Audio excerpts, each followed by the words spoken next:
फारूक नईम साहब, शुक्रिया हमें ज्वाइन करने के लिए। फारूक साहब, जानना चाहेंगे आपसे, महाजिर सूबे की एक आवाज उठी है और पहले तो बड़ी मिस्टीरियस सर्कमस्टेंसेस के अराउंड उठी थी, लेकिन अब जो है वो विद इन द पार्टी उठ रही है। क्या कहेंगे फारूक इस बारे में?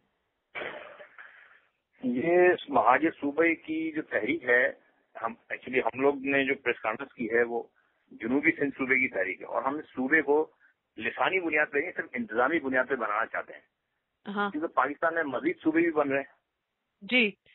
और ये राइट टाइम है इस वक्त इसको कि हम भी अपने महाजिर जो है अपने हुकूक की आवाज उठाएं और इस मसले को हल करें, क्योंकि ये 60 साल पुराना मसला है। जब अयूब खान ने और याहिया खान ने सूबे की बात की थी, सूबा कराची को अलग सूबा बनाने की बात की थी, उस वक्त भी जो है महाजिरों ने कर्टेसी में या पाकिस्तान में मोहब्बत में और सेक्रीफाइस के तौर पे उसको डिनाई कर दिया था। ठीक, तो अब ये राइट टाइम है इसको बनाने का। जैसे आपने देखा होगा कि भुट्टो के दौर में कोटा सिस्टम नाफिज किया गया था जी। और कोटा सिस्टम सिर्फ सिंध में नाफिज किया गया जो गैर कानूनी और गैर अखलाकी हर तरह से, मतलब किसी भी तरह जस्टिफाई नहीं था, लेकिन पूरे पाकिस्तान में कहीं कोटा सिस्टम में सिर्फ सिवा सिंध के।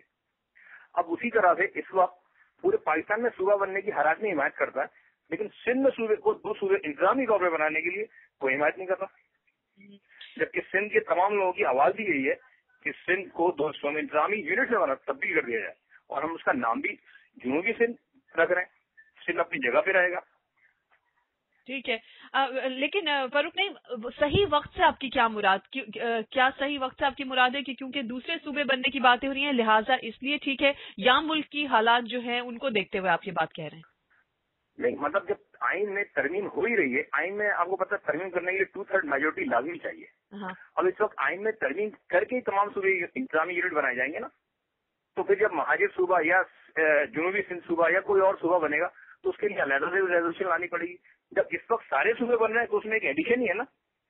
ठीक है, तो लेकिन देखिए, एक हफ्ते पहले तक की खबर जो थी उसमें मुत्तहदा जो है वो ओवरऑल इस बात की मुखालफत करती नजर आती है, लेकिन आप लोग पार्टी के अंदर से जो है वो थोड़ा सा प्रेशर डाल रहे हैं अपनी जमात पे, तो इसकी क्या वजूहात हैं? इन दो दो तरफ के दो ओपिनियंस जो हैं, इसको हम क्या समझें? असल में दो ओपिनियन नहीं है, हम पहले भी अल्ताफ भाई के साथ थे, आज भी हैं और आखिर वक्त तक मरते दम तक अल्ताफ भाई के साथ ही रहेंगे। हम सिर्फ इतनी ही बात करते हैं कि महाजिर अवाम इस वक्त चाहते हैं कि उनके लिए भी कोई सूबा बने जिस तरह सारे लोगों के लिए बन रहा है। अब वो आवाज राब्ता कमेटी इसको समझ नहीं पा रही है, या जो मौजूदा लोग हैं वो अल्ताफ भाई तक सही मैसेज नहीं पहुंचा पा रहे हैं, तो हम इस बात को महसूस करते हुए हमने ये आवाज उठाई है। ठीक है, और विदम हम जो है पार्टी है, हम कोई पार्टी के खुदा ना खास्ता बागी ग्रुप नहीं है, कुछ नहीं है। कल जैसे एक डीसी में प्रेस कॉन्फ्रेंस हुई, एमक्यूएम के ऊपर या हमारे ऊपर इल्जाम लगाना बहुत आसान काम है और हमेशा होता रहा है। कभी हकीम सईद का कत्ल लगा दिया जाता है, कभी जीनापुर लगा देते हैं और कभी मेजर कलीम केस डाल देते हैं, और हर केस सुप्रीम कोर्ट से क्लियर आता है कि उसमें बरी हो जाती है। ठीक, अब कल डीसी में प्रेस कॉन्फ्रेंस हुई, वहां पे एक मौजूद साफी ने पूछा कि भाई आपके पीछे आया सही है? अच्छा, उन्होंने कहा नहीं ऐसी कोई बात नहीं है। उसी विद प्रेस कॉन्फ्रेंस दूसरे साथी ने कहा आपके पीछे नेटो है। तो मेरा जवाब ये है कि आप पहले डिसाइड तो कर लें हमारे पीछे कौन है। खाली इल्जाम लगाते हैं बस आप। कभी नेटो आ जाती है, कभी ऐसा आ जाती है, कभी जीनापुर, लेकिन मसाइल को हल नहीं करना। अच्छा फारूक, ये जो विद इन एमक्यूएम ये जो मुहिम आप कह लें इसको, ये सिर्फ अमेरिका से उठी है या इसमें पाकिस्तान में भी आपकी पार्टी के कुछ लोग हैं जो ये आवाज उठा रहे हैं?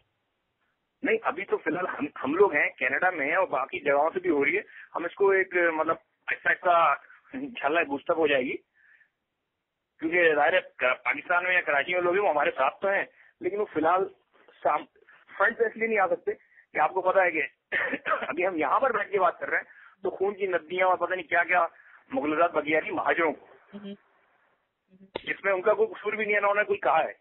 ठीक है, ठीक है। पीपल्स उठाएंगे तो मेरे ख्याल से फिर वो आप समझते हैं बात को। जी, पीपल्स अमन कमेटी की जो रैली निकली थी इस तहरीक के खिलाफ, उस पर आप क्या कहेंगे? उसमें ये कहूंगा मैं कि उसमें जिस पीपल्स पार्टी ने 4-5 पुलिस वाले शहीद करवा दिए उस लियारी ऑपरेशन में, और उन लोगों की सरों की कीमत भी लगाई, और उसी रैली में उनके साथ पलीजो साहब और फला साहब जो भी साहब थे उनके साथ वो सारे दहशतगर्द वहां मौजूद थे, जिनमें अखबार में उनकी फुटेज मौजूद है। जी हाँ, ये डबल स्टैंडर्ड है। जी हाँ, اچھا یہ بتائیے نہیں کہ اس ریلی پہ جو حملہ ہوا اس کی ذمہ داری بھی کچھ لوگ ہیں جو متحدہ پہ ڈالتے ہیں، اس کے بارے میں آپ کیا کہیں گے؟ میں نے تو آپ کو بتایا نا کہ متحدہ پہ تو ہر ذمہ داری، کسی گھر میں لڑائی جاتی ہے اس کی ذمہ داری متحدہ کے اوپر ڈال سکتے ہیں آپ، ڈالنے میں کیا ہے؟ لیکن پروف کیا ہوا؟